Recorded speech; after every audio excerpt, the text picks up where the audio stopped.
السلام علیکم ورحمۃ اللہ وبرکاتہ۔ الحمد للہ نحمده ونستعینه ونستغفره ونؤمن به ونتوکل علیہ ونعوذ باللہ من شرور انفسنا ومن سیئات اعمالنا، من يهده الله فلا مضل له ومن يضلل فلا هادي له، ونشهد أن لا إله إلا الله وحده لا شريك له، ونشهد أن سيدنا ومولانا محمدا عبده ورسوله، فصلى الله عليه وسلم تسليما كثيرا كثيرا.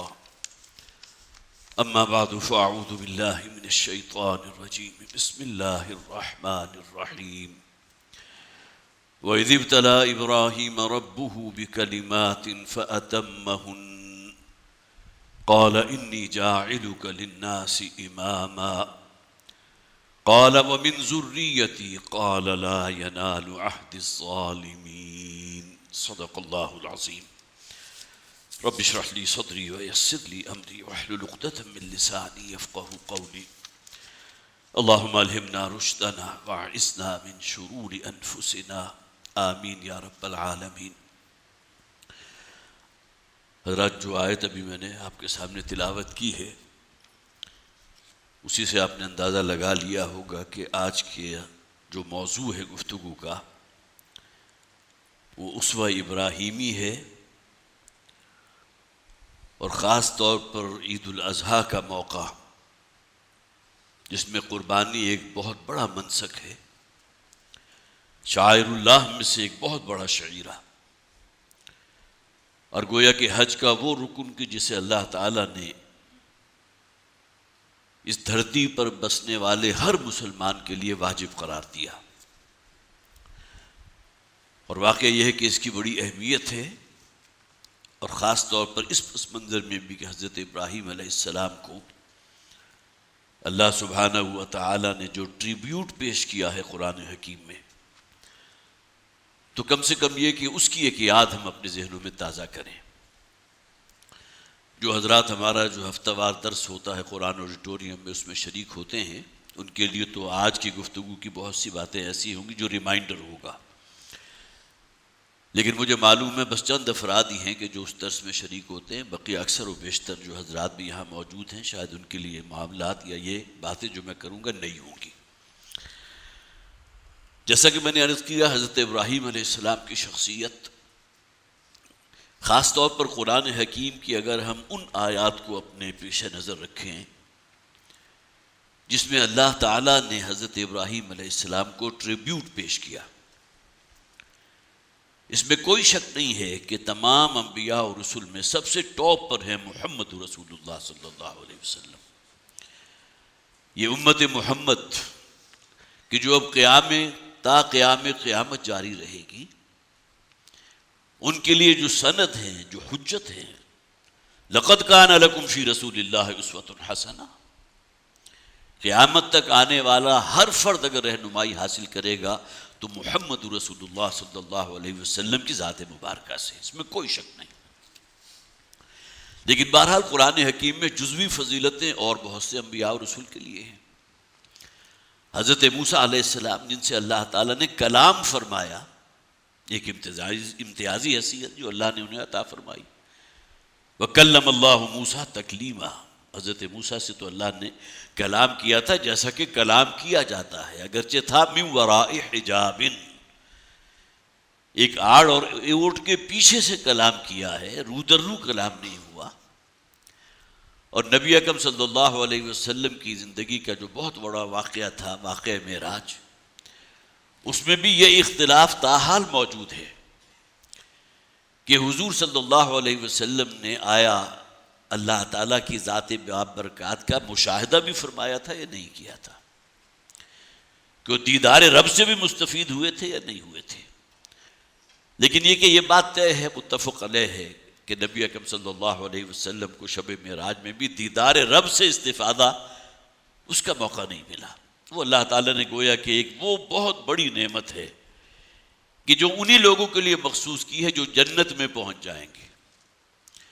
اور جنت کی تمام مادی نعمتوں کے مقابلے میں اللہ کو دیکھنے سے جو لذت اور جو چاشنی اور جو ترفع انسان کو حاصل ہوگا وہ جنت کی تمام نعمتیں اس کے سامنے کم ہیں، ہیچ ہیں۔ وہی یہی وجہ ہے، یہ بات پہلے بھی چونکہ بیان ہوتی رہی ہے لیکن آپ حضرات کے لیے ممکن ہے بہت سو کے لیے نئی ہو، کہ قرآن حکیم میں جنت کی نعمتوں کا ذکر آتا ہے تو خاص طور پر ایک لفظ کئی جگہ استعمال ہوا، نزلا من غفور الرحیم۔ نزل، وہاں حور و غلمان ہیں، جس شے کا بھی آپ تصور کر سکتے ہیں، کوئی اشتہا آپ میں پیدا ہوتی ہے، کوئی شے آپ طلب کرتے ہیں، وَلَهُمْ مَا يَشْتَهُونَ، جو چاہیں گے وہاں پیش کر دیا جائے گا۔ اور جنت کی نعمتوں کو دنیا کی نعمت پر قیاس نہ کرو، ان کی نوعیت بالکل مختلف ہے۔ حضور نے فرمایا کہ انسان کا دل، اس کی نگاہیں، اس کے حواس اس کا ادراک نہیں کر سکتے۔ مَا لَا عَيْنٌ رَأَتْ وَلَا أُذُنٌ سَمِعَتْ وَمَا خَطَرَ عَلَىٰ قَلْبِ بَشَرٍ۔ جنت کی نعمتوں کو تو الفاظ میں ہمیں سمجھانے کے لیے بیان کیا گیا، باقی وہ تو دنیا ہی اور ہے، نہ کسی آنکھ نے دیکھی ہے، نہ کسی کان نے سنی ہے، نہ تمہارے قلب و ذہن پر اس کا کوئی ادراک ہو سکتا ہے۔ الفاظ موجود ہے قرآن میں۔ تم تمام نعمتوں میں جیسا کہ میں نے عرض کیا سب سے ٹاپ پر کیا ہے؟ دیدار رب، نزلا من غفور الرحیم۔ اور نزل کی اصطلاح قرآن حکیم میں جو استعمال ہوتی ہے وہ ابتدائی مہمان نوازی کے لیے، عربی لغت میں بھی یہی ہے۔ نزیل کون شخص ہے؟ کہ جو اپنی سواری سے اترتا ہے، نازل ہوتا ہے۔ کسی شخص نے اگر کسی دوسرے شخص کو مدعو کیا ہے، کھانے پر دعوت دی ہے، تو فوری طور پر جو شے اس کے سامنے رکھی جاتی ہے، ٹھنڈا گرم ہوگا، موسم کی مناسبت سے کوئی ایپیٹائزرز ہوں گے، اصل دعوت کا اہتمام تو بھی بعد میں ہے، تو فوری طور پر جو آپ انٹرٹین کرتے ہیں اسے نزول کہا جاتا ہے۔ تو جنت کی یہ نعمتیں اگر نزول کے درجے میں ہیں تو اصل سب سے بڑی نعمت کیا ہوگی؟ وہ دیدار رب ہے، جس کا ہم تصور نہیں کر سکتے۔ تو حضرت ابراہیم علیہ السلام کا معاملہ اس حوالے سے جیسے کہ میں نے عرض کیا تھا، جہاں اور جزوی فضیلتیں اور انبیاء اور رسول کو حاصل ہیں، حضرت ابراہیم کے لیے الفاظ کیا قرآن استعمال کرتا ہے؟ انی جاعلک للناس اماما۔ اے ابراہیم، میں تمہیں تمام جہان والوں کا امام، پیشوا بنانا چاہتا ہوں، فیصلہ کر چکا ہوں۔ یہی وجہ ہے قرآن حکیم میں کتنے مقامات پر وہ آیات آپ پڑھتے ہیں جس میں امت مسلمہ سے اجتماعی طور پر بھی مطالبہ کیا گیا، وَاتَّبِعُوا مِلَّتَ ابراہیم حنیفا۔ ہر مسلمان پر واجب ہے کہ وہ ملت ابراہیم کو اپنا اسوہ قرار دے، گویا کہ وہ جو رہنمائی آپ کو حضرت ابراہیم علیہ السلام کی زندگی میں مل رہی ہے وہ آپ کا مقصد ہونا چاہیے۔ اور نبی اکرم صلی اللہ علیہ وسلم سے واحد کے صیغے میں خطاب فرما کے یہ کہا گیا، سورہ نحل آیت نمبر 123، وَاتَّبِعْ مِلَّتَ ابراہیم حنیفا۔ اے نبی صلی اللہ علیہ وسلم، آپ بھی اتباع کیجئے ملت ابراہیمی کی۔ تو گویا کہ وہ اصطلاح جو قرآن حکیم میں 8 مقامات پر ملت ابراہیم کا ذکر جو موجود ہے، اور نبی اکرم صلی اللہ علیہ وسلم کو واحد کے صیغے میں حکم دیا جا رہا ہے اتباع کیجئے، اور پوری امت کے لیے بھی گویا کہ حکم یہی ہے کہ اتباع کرو ملت ابراہیمی کا۔ پھر اس سے آگے بڑھیے کہ حضرت ابراہیم علیہ السلام کو اللہ تعالیٰ نے اپنا دوست قرار دیا، واتخذ اللہ ابراہیم خلیلا، جسے آپ خلت کہتے ہیں۔ خلیل کسے کہتے ہیں؟ جس کے ساتھ بہت گہرا دلی تعلق ہو۔ آپ کے بہت سے دوست ہوں گے لیکن خلیل وہ کہلائے گا جو آپ کے دکھ درد کو سمجھتا ہے، جو آپ کا دست و بازو ہے، جو آپ کے درد کو اپنا درد محسوس کرتا ہے۔ تو اللہ تعالیٰ کیا فرما رہے ہیں حضرت ابراہیم علیہ السلام کے بارے میں؟ واتخذ اللہ ابراہیم خلیلا، معاذ اللہ ثم معاذ اللہ۔ اللہ تعالیٰ کو حاجت نہیں ہے حضرت ابراہیم علیہ السلام کی مقام خلیلیت کی، لیکن یہ اعزاز تو اللہ نے عطا فرما دیا نا، کہ ابراہیم علیہ السلام کو اللہ نے اپنا خلیل قرار دے دیا۔ اسی طرح درود ابراہیمی آپ ہر نماز میں جب ختم کر رہے ہیں نماز کو، تو آخری جو قاعدہ اخیرہ ہے، افضل ترین درود حضرت ابراہیم علیہ السلام سے ریفرنس ان کا، اللہم صلی علی محمد وعلی آل محمد کما صلیت علی ابراہیم وعلی آل ابراہیم انک حمید مجید۔ اور بہت سے درود بھی موجود ہیں، لیکن یہ کہ بہرحال اس کے بارے میں کوئی اختلاف نہیں ہے کہ افضل ترین درود یہی ہے۔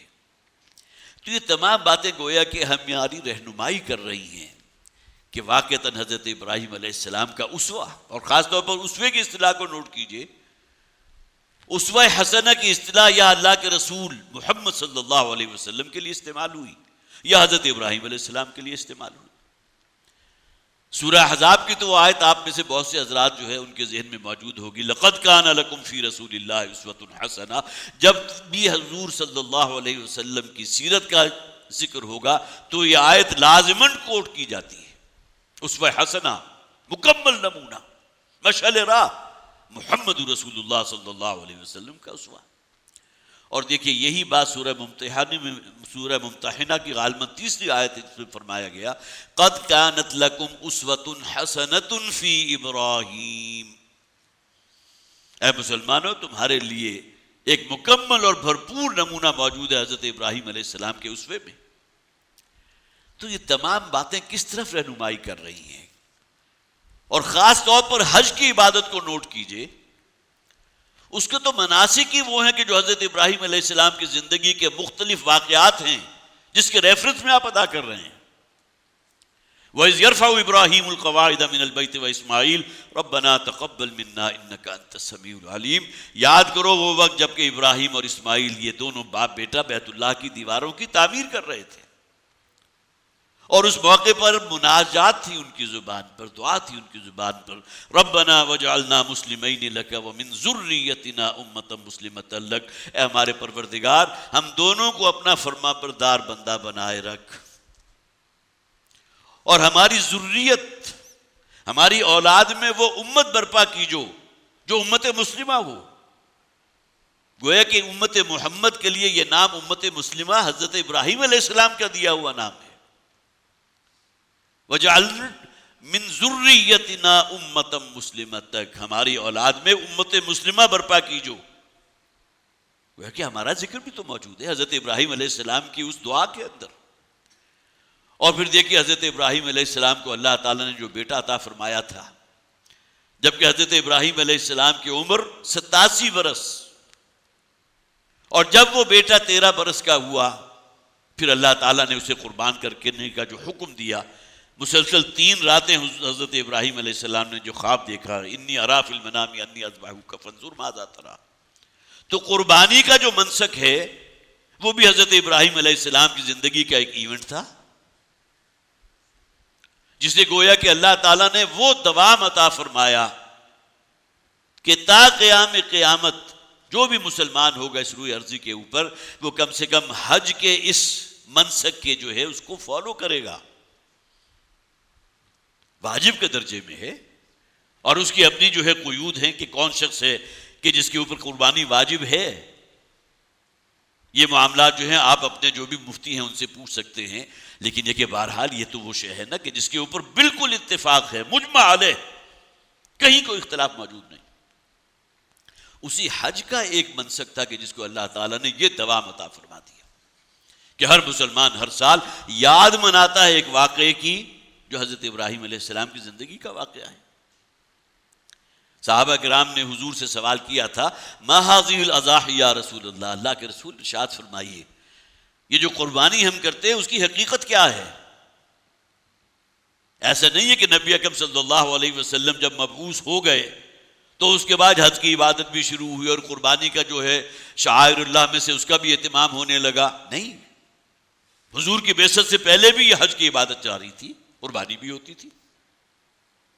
تو صحابہ کرام کے ذہن میں یہ سوال پیدا ہوا، اور ظاہر ہے کہ ان کی معلومات جو ہے اس درجے نہیں تھی۔ ہمارے میں تو ہر شخص، ہر بچہ جو ہے اس بات کا جواب جانتا ہے نا، لیکن صحابہ نے حضور سے سوال کیا تھا کہ یہ قربانی ہو رہی ہے، ہم کرتے ہیں، ایام جاہلیت میں بھی کرتے تھے، اس کی حقیقت کیا ہے؟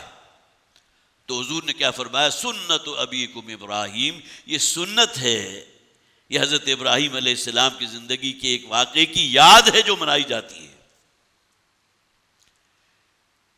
پھر اس کے بعد دیکھیے طواف کی عبادت، اللہ نے حضرت ابراہیم علیہ السلام کو حکم دیا تھا، وَطَاهِرْ بَيْتِيَ لِلطَّائِفِينَ وَالْعَاكِفِينَ وَالرُّكَّعِ السُّجُودِ، اللہ کے اس گھر کو ظاہری نجاستیں جو ہیں اس سے بھی پاک کیجئے، اور جو باطنی نجاستیں ہیں، شرک کی سب سے بڑی نجاست اس سے بھی اس کو پاک کیجئے. کن لوگوں کے لیے؟ جو طواف کرنے والے ہیں، جو اس کے احاطے میں اعتکاف کرنے والے ہیں، والقائمین، اور رات کی تنہائیوں میں اپنے رب کے حضور فرما برداری کے ساتھ کھڑے ہونے والے، قیام کرنے والے. اور حضرت ابراہیم علیہ السلام کی زندگی، جیسا کہ میں نے عرض کیا، 72 مرتبہ قرآن حکیم میں حضرت ابراہیم علیہ السلام کا تذکرہ موجود ہے نام کے ساتھ. اب تو ہمارے پاس وہ گیجٹس موجود ہیں، آپ کے پاس وہ اپلیکیشنز بھی ہوں گی کہ جس کے اندر قرآن حکیم کا کوئی ایک لفظ اگر آپ فیڈ کر دیں تو آپ کو پورے قرآن کا جو ہے وہ بتا دے گا، فلاں سورت کی فلاں آیت، فلاں سورت کی فلاں آیت، فلاں سورت کی فلاں آیت. آپ اس کو کاؤنٹ کر لیجئے. 74 یہ تعداد حضرت ابراہیم علیہ السلام کا نام قرآن میں موجود. اور وہ باقی باتیں جو میں نے آپ کو بتائی ہیں، تو آخر کوئی وجہ ہے نا. اور وہ وجہ کیا ہے کہ وہ امتحانات جس سے ہر شخص گزارا جاتا ہے، کلائمیکس ہے ان امتحانات کا جو حضرت ابراہیم علیہ السلام کی زندگی میں اللہ کی طرف سے ان کے لیے ایک آزمائش تھی، جس میں بڑی کامیابی کے ساتھ، جسے آپ کا یہ ڈسٹنکشن کے ساتھ پاس ہوئے. وَإِذِ ابْتَلَىٰ إِبْرَاهِيمَ رَبُّهُ بِكَلِمَاتٍ فَأَتَمَّهُنَّ. اور یاد کرو حضرت ابراہیم علیہ السلام کی سیرت کا ذرا مطالعہ تو کرو، تمہیں معلوم ہوگا کہ کن کن امتحانات سے اللہ نے انہیں گزارا. فَأَتَمَّهُنَّ. اور حضرت ابراہیم ان تمام امتحانات میں کامیاب ہو گزرے. عقل و شعور کا امتحان ہے. شعور کی آنکھ کھولی ہے اس معاشرے میں جہاں شرک کے گھٹا ٹوپ اندھیرے تھے. سورج کی پرستش ہو رہی ہے، ستاروں کو پوجا جا رہا ہے، اور کتنی ہی چیزوں کو اپنا رب قرار دے دیا. اور اس ماحول میں حضرت ابراہیم علیہ السلام اس مقام تک پہنچے، انی وجہت وجہی للذی فطر السماوات والارض حنیفا وما انا من المشرکین. میں تو یکسو ہو گیا ہوں اب اس ذات کی طرف جس نے اس کائنات کو پیدا کیا. سورج کے اندر کوئی الوہیت کا کوئی صفات موجود نہیں. جو کچھ سورج میں ہے وہ اللہ کا دیا ہوا ہے. اس کے اندر اگر حرارت ہے، تمازت ہے، زندگی ہے، یہ سورج نہ ہو تو نہ سمندر سے بخارات اٹھے، نہ اوپر جا کر کنڈینس ہو اور بادل کی شکل اختیار کرے، نہ بارش برسے. آپ نقطہ آغاز تو دیکھیے کہاں سے ہوا. تو انسان نے اگر سورج کے سامنے جو ہے اپنا سر جھکایا ہے، سجدہ کیا ہے، تو کس بنیاد پر کیا؟ اسے معلوم ہے کہ سورج بہت بڑا منعم ہے، بہت بڑا محسن ہے میرا، میں تو اس کے بغیر زندہ رہ ہی نہیں سکتا. لہذا جو تشکر کے جذبات انسان کے اندر فطری طور پر پیدا ہونے چاہیے وہ وقف ہو گئے سورج کے لیے. سورج کو خدا مان لیا گیا، سورج دیوتا وجود میں آ گیا. اب یہ معاشرہ ہے جس میں حضرت ابراہیم علیہ السلام شعور کی آنکھ کھول رہے ہیں اور توحید کامل تک پہنچ گئے کہ میں یہ تمام مظاہر سے اعلان برات کرتا ہوں اور اپنے رخ کو، اپنے آپ کو پوری طرح متوجہ کرتا ہوں اس ذات کی طرف کہ جس نے اس کائنات کو، اس سورج اور چاند کو پیدا کیا. والدین کے ساتھ کتنی محبت ہوگی. ہر سعادت مند بچے کو جو والدین کے ساتھ محبت ہے اس کا آپ کو اندازہ ہے. لیکن یہ کہ والد چونکہ بت پرست ہی نہیں بلکہ بت تراش تھے. آزر جن کا نام قرآن حکیم میں موجود، اور حضرت ابراہیم علیہ السلام بار بار انہیں ٹوکتے تھے، ابا جان آپ اپنے ہاتھوں سے چٹان کو تراش کر کسی ایک جو ہے وہ بت کی شکل اختیار ہو جاتی ہے، اس میں ظاہر ہے کہ آپ نے کہیں سے تھوڑا سا کاٹا، کہیں سے زیادہ چیلا، ہے تو ایک ہی پتھر، اس پتھر کے اندر سے ایک مورت جو ہے آپ نے برآمد کر لی. اپنے ہاتھوں سے تراشے ہوئے بت کو اپنا خدا مان رہے ہیں. اب بار بار کی جو نوک جھوک تھی، حضرت ابراہیم علیہ السلام اپنے والد کو، بہت پیارا انداز ہے سورہ مریم کے، یا ابتی یا ابتی یا ابتی. 5 آیات مسلسل ہیں کہ جس میں اپنے والد سے انتہائی، جسے آپ کا یہ سعادت مندی کے ساتھ، احترام اور عزت کے ساتھ کہتے ہیں، ابا جان میری بات سنیے. یہ جو پتھر سے تراشیدہ بت ہیں ان کے اندر کوئی الوہیت نہیں ہے، آپ ان کو سجدہ کر رہے ہیں. باپ جو ہے بالآخر عاجز آ گیا اور اس نے ایک دن کہہ دیا، لَإِن لَمْ تَنْتَهِ لَأَرْجُمَنَّكَ وَاهْجُرْنِي مَلِيًّا.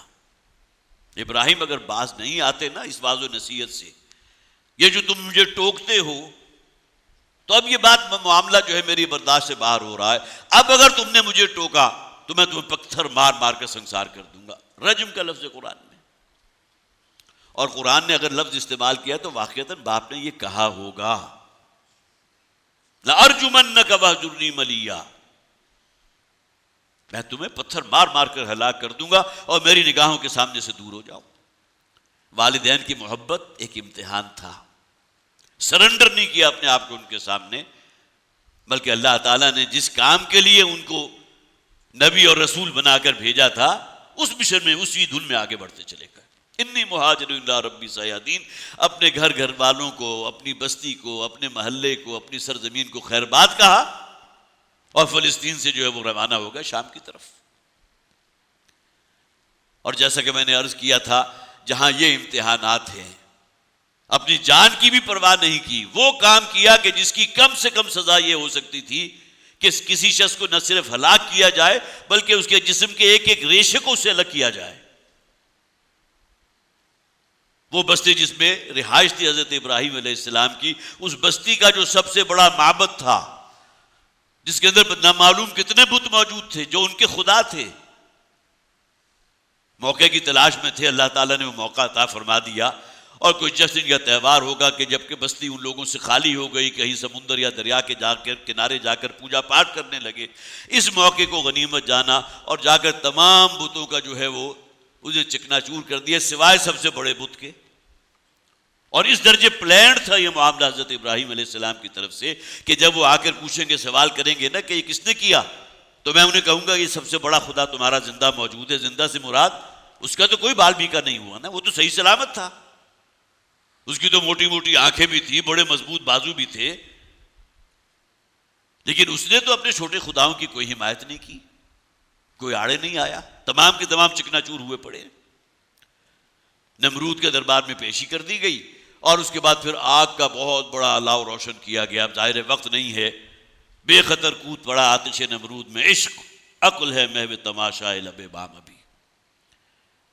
انسان کے نزدیک میں ہمیشہ کہا کرتا ہوں کہ اس کی جان سے زیادہ محبوب شے کوئی ہے ہی نہیں۔ کتنے ہی لوگ وہ ہیں، جب خاص طور پر یہ معاملہ ہوا تھا، پاکستان جو ہے معرض وجود میں آیا تھا، جن کے تمام گھر والے ان کی نگاہوں کے سامنے قتل کر دیے گئے، لیکن صرف ایک شخص جو ہے اپنے آپ کو بچا کر وہاں سے نکال کر لے آیا۔ اور اس کی ایک مثال موجود ہے، مشکور حسین یاد صاحب کو شاید آپ جانتے ہو، بہت اچھے شاعر تھے، اور چونکہ ان کے والد صاحب کے ساتھ بہت قریبی تعلقات تھے، حصار ہی کے رہنے والے تھے، مشرقی پنجاب کا علاقہ، تو ان کے ساتھ یہ معاملہ ہوا تھا کہ جب ان کے گھر پر حملہ ہوا، بلوا ہوا، تو یہ چھپ گئے، بلکہ یہ ایسا بھی ہوا کہ ان کی نگاہوں کے سامنے جو ہے ان کی والدہ کو، والد کو، بھائیوں کو، بہنوں کو، سب کو قتل کر دیا گیا، اور یہ کہیں چھپے ہوئے تھے۔ جب بلوا کرنے والے وہاں سے نکل گئے تو اب یہ وہاں سے نکلے، اور بالآخر گویا کہ اس پورے خاندان کا ایک فرد زندہ بچا تھا جو پاکستان پہنچا۔ اس کو انہوں نے باقاعدہ تحریر کی شکل کے اندر بھی ایک کتاب، پتہ نہیں اب موجود ہے کہ نہیں، میں کم سے کم 50 سال پہلے کی بات کر رہا ہوں، جبکہ ان کی آمد و رفت ہوا کرتی تھی، ہمارے والد صاحب سے ملاقات کے لیے وہ آیا کرتے تھے، تو معلوم ہوا کہ انسان کی جان سے بڑھ کر جو ہے کوئی شے قیمتی نہیں ہے، لیکن جان کی بھی پرواہ نہیں کی۔ آگ کا الاؤ روشن ہے، بے خطر کود پڑا آتش نمرود میں، عشق عقل ہے محو تماشائے لب بام ابھی۔ اور پھر وہ سب سے بڑا امتحان کہ جس کی یاد ہم مناتے ہیں، اب یہ جو عشرہ ہے، جس پہلے 10 دن اس ماہ ذی الحج کے، اور اب تو میں نہیں سمجھتا کہ کوئی شخص بھی ایسا ہوگا کہ جس کے موبائل میں وہ فضائل اور خاص طور پر اللہ تعالیٰ کا وہ ان ایام میں کیا ہوا نیکی کا کوئی عمل اس سے بڑھ کر محبوب نہیں۔ بقیہ ایام میں کوئی بھی بڑے سے بڑا کوئی یوم ہو، لیکن اس 10 دن جو ہیں ان کے اندر اللہ تعالیٰ کی طرف سے جو توفیق ملتی ہے نیک اعمال کی، ان کی فضیلت کوئی اور عمل حاصل نہیں کر سکتا۔ یہ الگ بات ہے کہ ہمارا معاملہ کیا ہوتا ہے کہ جو اس قسم کی واٹس ایپ آتی ہیں تو ان کو تو ہم صرف وہ عنوان پڑھا اور کھسک گئے، یا ڈیلیٹ کر دیا یا آگے بڑھ گئے۔ ہر شخص کا اپنا ایک مزاج ہے نا، وہ کس قسم کے میسج کو انٹرٹین کرے گا، پڑھے گا یا آگے فارورڈ کرے گا۔ لیکن یہ کہ 20 کی تعداد میں میسج آئے ہیں، یہ پہلا جو عشرہ ہے ذو الحج کا، والفجر ولیال عشر، جس کے بارے میں ہمارے متفق علیہ یہ رائے موجود ہے، اکثر و بیشتر مفسرین کے ہاں، ممکن ہے کوئی اختلاف بھی ہو، کہ سورہ فجر میں جو قسم کھائی گئی ہے والفجر ولیال عشر، اور وہ 10 دن 10 راتیں جن کو اللہ تعالیٰ نے خصوصی فضیلت عطا فرمائی ہے، یہ پہلا عشرہ، اور ابھی اس کے 4-5 دن باقی ہیں، لہٰذا اس میں جو بھی آپ کما سکتے ہیں توشہ آخرت کے طور پر ابھی بھی آپ کے پاس موقع موجود ہے، اور ظاہر ہے کہ جب وہ وقت گزر جائے گا تو پھر ظاہر ہے کہ پھر انسان کے پاس موقع نہیں ہوگا کہ اس فضیلت کو حاصل کر سکے جو ہر نیکی کے عمل کے اعتبار سے اللہ کے رسول صلی اللہ علیہ وسلم نے فرمایا کہ اللہ کو سب سے بڑھ کر محبوب وہ نیک اعمال ہیں جو ان 10 دنوں میں کیے جاتے ہیں، اور حج کی عبادت بھی تو انہی میں ہے نا۔ تو سب سے بڑا امتحان اپنے بیٹے کو قربان کرنے سے بھی دریغ نہ کرنا۔ اور آج اگر آپ دیکھیں گے، ظاہر وقت نہیں ہے کہ کوئی میں تفصیل بیان کروں، قرآن حکیم میں کتنی ہی صورتوں میں ذکر موجود ہے حضرت ابراہیم علیہ السلام کی سیرت کا، لیکن سورہ انبیاء ہے، سورہ صافات ہے، اس کے اندر خاص طور پر تفصیل سے ذکر ہے۔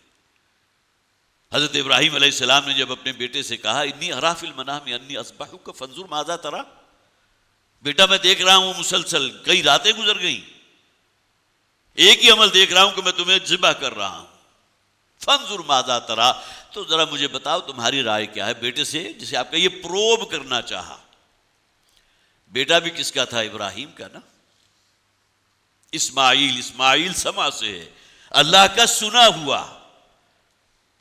87 برس کی عمر حضرت ابراہیم کی ہو چکی تھی، اللہ تعالیٰ نے اولاد عطا نہیں کی تھی، تو گویا کہ اللہ کی اس دعا کو، حضرت ابراہیم علیہ السلام کی اس دعا کو اللہ نے سنا اور اسماعیل عطا فرما دیے، اللہ کا سنا ہوا۔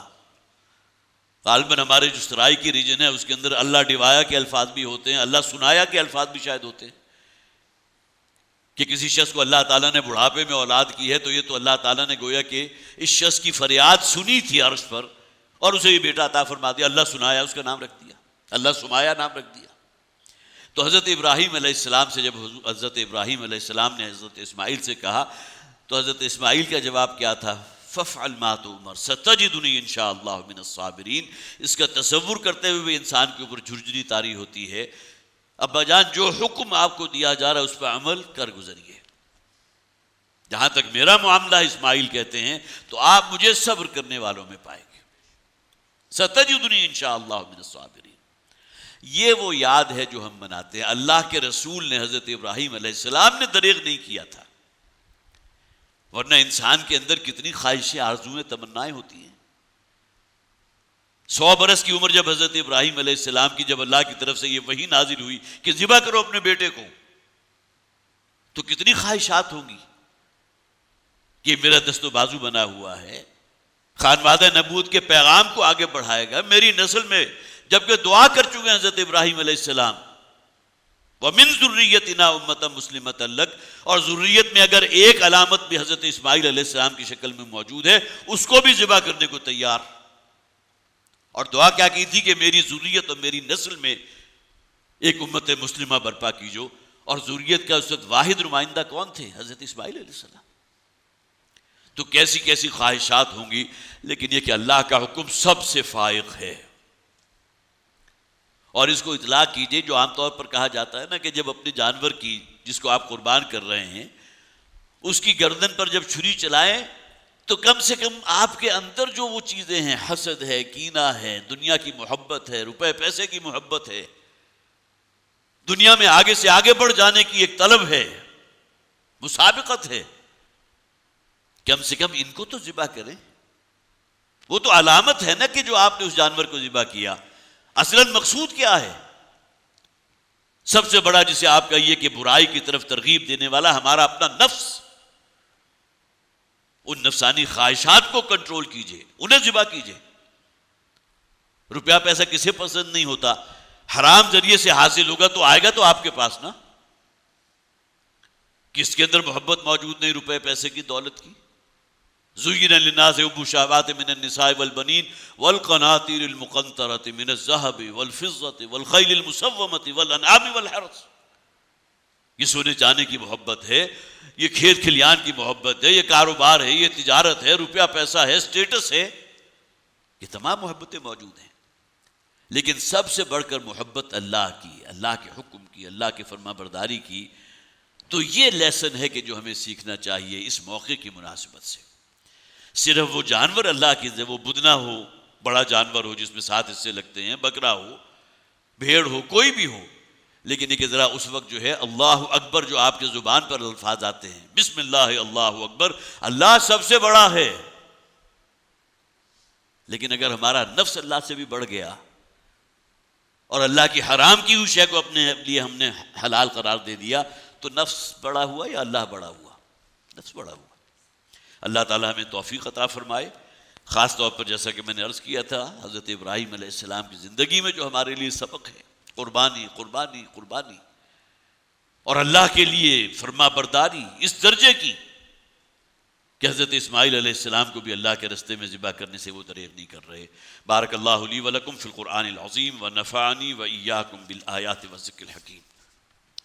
یہ جو عنوان ہے اس کو نوٹ کر لیجیے، بہت اہم عنوان ہے۔ حکومت پاکستان کو کھل کر اور اعلانیہ افغان طالبان کو سپورٹ کرنا چاہیے۔ اور یہ جو پریس ریلیز ہے گویا کہ ہمارے وہی امیر تنظیم اسلامی شیخ شجاع الدین صاحب کی طرف سے ہوتی ہے۔